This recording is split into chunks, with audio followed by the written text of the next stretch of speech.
la vanité du verbe. Le runoya, le prince altier du verbe d'or, est là de la nature et des formes antiques, où les bouches du monde est imparfaite encore.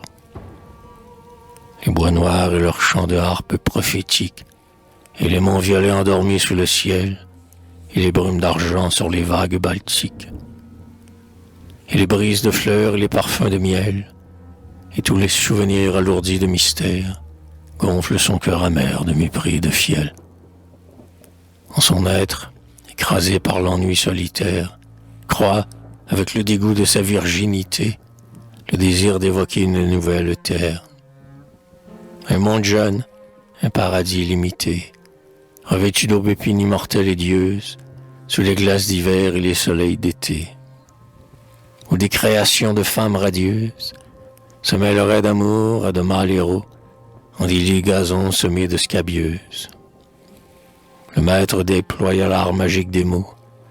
Un subit univers naissait de ses paroles, comme la perle naît du bruit rythmé des flots. Une profusion sanglante de corolles s'éveillait et germait du rêve des avrils, et l'azur flamboyait de fauves auréoles. Tandis que les forêts et les guerriers virils, les fameux pages et les belles chevelures jaillissaient de l'abîme au gré des chants subtils.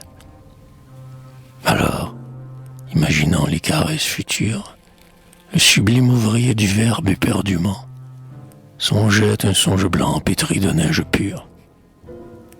Il disait son extase et son ravissement, et s'enivrait de la liqueur de la pensée, et sa voix enfantait l'ineffable tourment.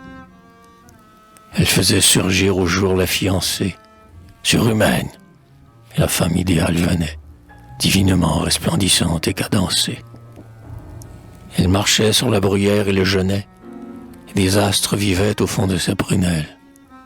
Un silence d'hymen et de baisers planait. Le runoya, joyeux de l'œuvre faite en elle, se plongeait comme dans un océan de lys et tombait ébloui de la forme éternelle, dans le gouffre effrayant des rêves accomplis.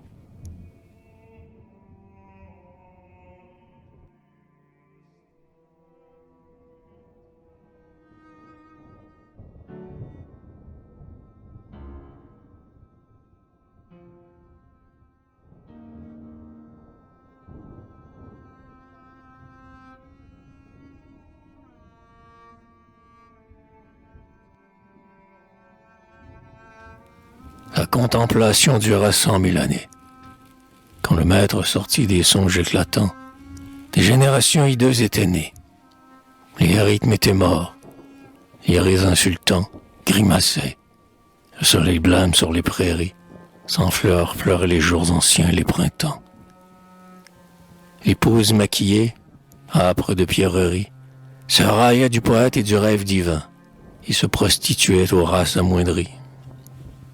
Lorsque le démiurge eut vu ce qui devint, un désespoir immense emplit son âme sombre.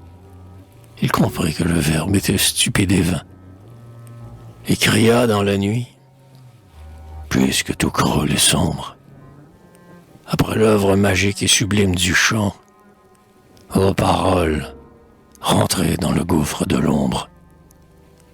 Va, monde, abîme-toi, triste soleil couchant. Disparais d'un seul coup dans le néant vide, fonds-toi dans ma fureur comme un lingot d'argent. Plus rien ne fut.